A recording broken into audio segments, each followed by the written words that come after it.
You can assemble a brilliant engineering team and design a flawless software architecture, only for the executive team to kill the project in one meeting. This image shows an executive pointing at a massive, data-heavy project tracking chart. The boardroom does not evaluate the elegance of a database schema or a microservice pattern. Without a rigorous financial model attached, a technical diagram is an unpriced wish, not a plan. Physical hardware is now highly commoditized and cheap. The true capital drains are human engineering labor and the chaotic physical reality of maintaining complex systems over time. The C-suite evaluates decisions based on specific financial metrics, assessing risk probabilities, evaluating future options, initial capital expenditures, and ongoing operating expenses. A modern software architect has to step out of the IT engine room and ride the elevator to the executive penthouse, translating technical designs into a concrete financial ledger. The first challenge in that translation is pricing time. Engineers are constantly asked to provide exact delivery dates for custom software, which requires predicting the duration of technical work that has never been done before. The U.S. Navy encountered this exact estimation paralysis in 1957 while trying to schedule the incredibly complex Polaris submarine project. Their solution was the Program Evaluation and Review Technique, or PERT.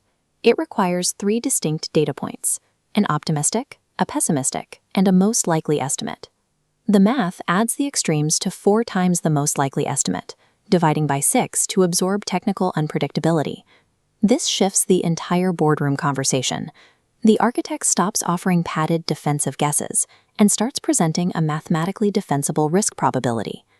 Knowing when a project will finish is largely useless without knowing exactly what kind of labor is required to execute it.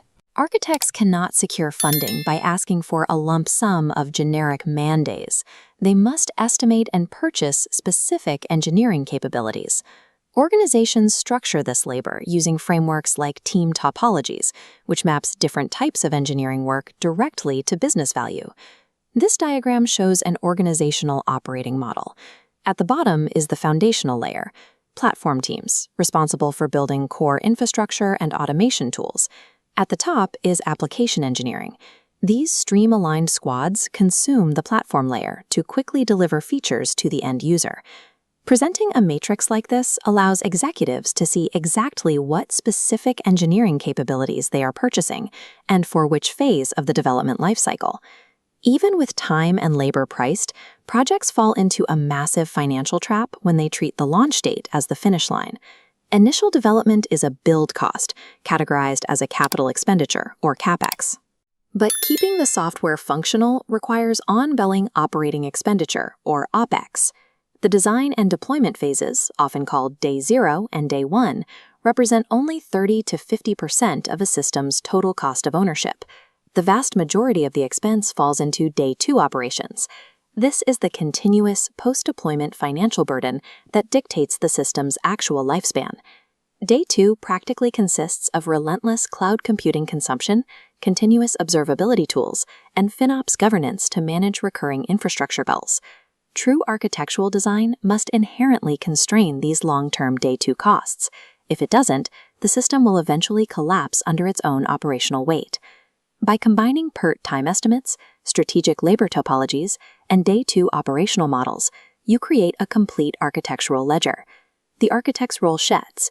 You are no longer begging the business for an IT budget. You are selling them a structured financial option with a known strike price. This empowers executives to lock in key financial parameters today while retaining the technical flexibility to alter the software tomorrow. In modern software engineering, the architecture is the business model. A system survives when and only when its engineering excellence is proven to be identical to its economic viability.